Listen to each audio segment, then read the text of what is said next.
Kang, gimana caranya mengenalkan Allah kepada anak dari kecil, Kang? Nah, begini ya. Sebetulnya kita tahu persis ya. Dan kita sudah tahu teorinya dari dulu. Orang-orang banyaklah tahu dia teorinya dari dulu tentang bahwa Allah itu lebih dekat dari urat nadi. Oke. Ya, sering pernah dengar ungkapan seperti itu. Ya. Allah itu lebih dekat dari urat nadi. Nah, bisakah kita merasakan zat Sang Maha Pencipta tersebut yang ada di dalam tubuh kita? Karena ruh itu tidak diciptakan, ruh itu ditiupkan ya. Kang, ya? Ya. Ruh itu ditiupkan. Kalau misalnya Allah punya mulut. Oh iya, kiasan itu Kang, kiasan. Ya. Berarti ruh itu adalah unsur dan bagian dari Sang Maha Pencipta kan ya. Bagian dari satu zat dari Sang Maha Pencipta itu sendiri. Zat Allah sendiri itu yang ada di dalam tubuh kita, yang menggerakkan jantung kita, yang menggerakkan sel kita, yang menggerakkan semuanya di tubuh kita itu adalah zat Sang Maha Pencipta. Jadi kalau untuk mencari Allah itu jangan jauh-jauh. Kenalilah diri kita dulu. Rasakanlah apa yang terjadi pada diri kita. Nah, kita harus betul-betul menjadi seorang khalifah fil ard dulu. Sebagai seorang yang mampu menjadi pemimpin di muka bumi ini. Gitu kan. Berarti berawal dari orang tuanya dulu, Kang ya? Orang tuanya dulu dong. Mengenalkan itu tidak dengan teori. Dengan teladanan itu, Kang ya? Keteladanan dulu. Nah, dari sana, nah inilah tugas kita di planet bumi. Inilah tugas kita untuk memakmurkan planet ini. Tugas dari siapa? Tugas dari Sang Maha Pencipta. Di mana adanya? Sang Maha Pencipta itu lebih dekat dari urat nadi. Ikuti perintahnya. Rasakan perintahnya. Dan rasakan dirinya. Satukan diri kita dengan Sang Maha Pencipta. Sehingga kita benar-benar bisa menjadi khalifah fil ard. Misalnya ketika kita sholat ya, ritual ya, kita sholat ya. Oke. Ketika kita melakukan ritual 5 waktu sholat.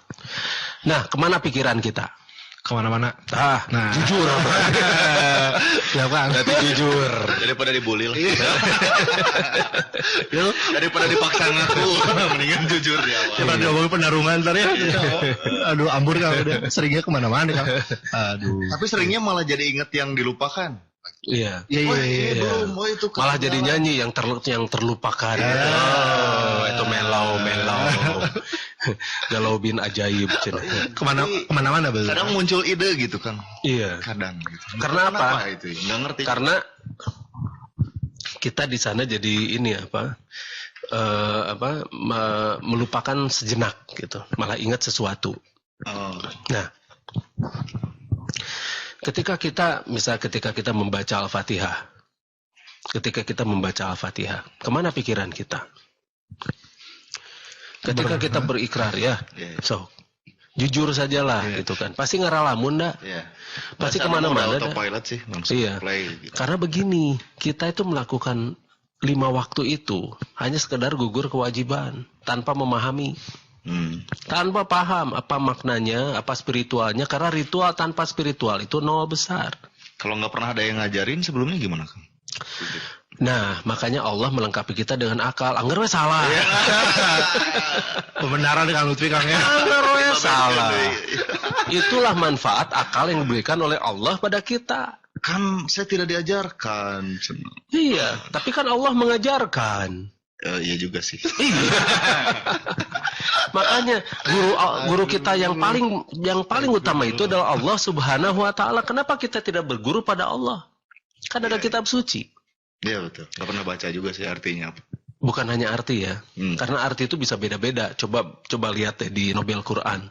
Ya. Kalau kita klik ya Nobel Quran di googling itu di internet itu ya. Misalnya ada terjemahan Yusuf Ali, Sahih Internasional, Dr. Gali, ada Sakhir, ada Piktol, ada terjemahan ya. Tidak hanya satu terjemahan. Iya, beda-beda lah. Beda-beda ya. Nah, di sana butuh akal. Makanya kenapa Allah memerintahkan kita untuk mempergunakan akal. Allah memerintahkan kita untuk berpikir. Berarti yang salah mah tetap aja kita. Oke. Siap. Tetap. Makanya kenapa yang diadili juga tetap pribadi kan masing-masing. Kita tidak di sana tidak bisa menyalahkan iblis loh. Ya Allah, aku kan begini gara-gara iblis. You aja nggak bisa mikir gitu kan. Karena tidak tahan godaan iblis. Oh, enggak. Kita terjerumus. Iya, enggak begini.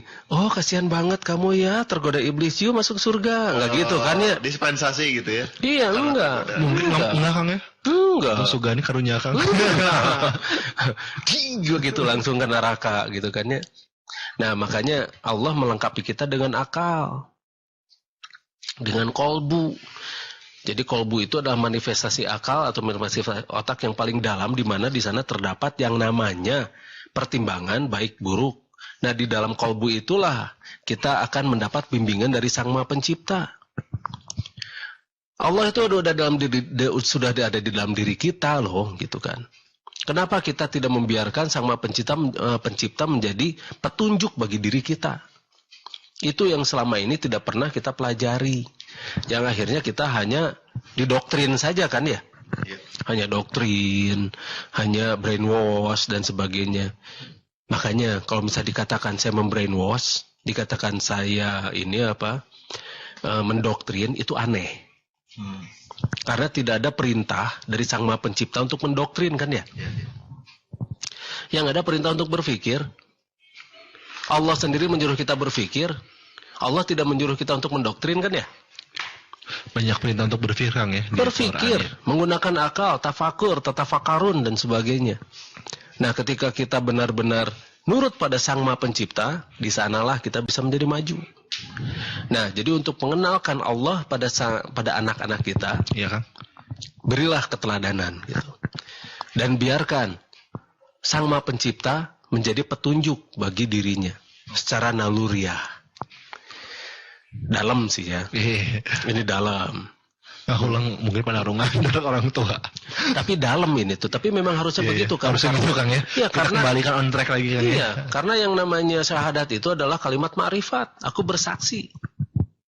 Iya. Bukan aku percaya loh. Benar. Ma'rifat Kang. Aku bersaksi bahwa tidak ada Tuhan selain Allah. Aku bersaksi loh. Saksi itu harus jadi bisa melihat sendiri, merasakan sendiri, mendengar sendiri dan sebagainya. Karena kita ada bersatu di sana. Kita bersaksi, memberikan kesaksian bahwa Sang Maha Pencipta itu sudah ada di dalam diri kita. Nah, bayangkan kalau misalnya kita hanya percaya. Selama ini kan kita baru percaya ya. Ya. So, kalau bersaksi, saya tanya. Iya Kang ya. Allah tuh gimana? Gitu kan. Nggak bisa ada yang bisa jawab. Iya. Selama ini kita masih percaya, belum bersaksi. Jadi siapa yang dibohongi? Saya lah, saya. Nggak berani mewakili yang lain. Kita berbohong pada siapa nih? Aku bersaksi katanya, gitu kan. Nah, coba tolong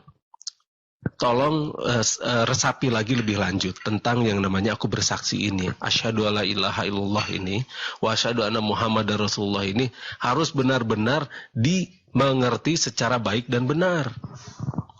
Jangan sampai kita hanya percaya. Percaya mah boleh gitu kan, tapi belum tentu beriman. Percaya itu belum tentu beriman loh, karena beriman itu sudah merasakan sendiri. Ya. Dulu mah orang boleh cerita tentang handphone tahun 70-an misalnya. Cerita jangan jauh-jauh lah, jangan jauh-jauh ke abad 18 ya. Tahun 70-an aja cerita tentang handphone itu barang aneh.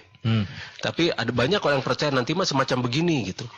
Tapi sekarang kan kita sudah beriman, sudah pegang-pegang ya. Iya. Zaman dulu mah masih percaya, belum beriman. Oke. Tentang handphone.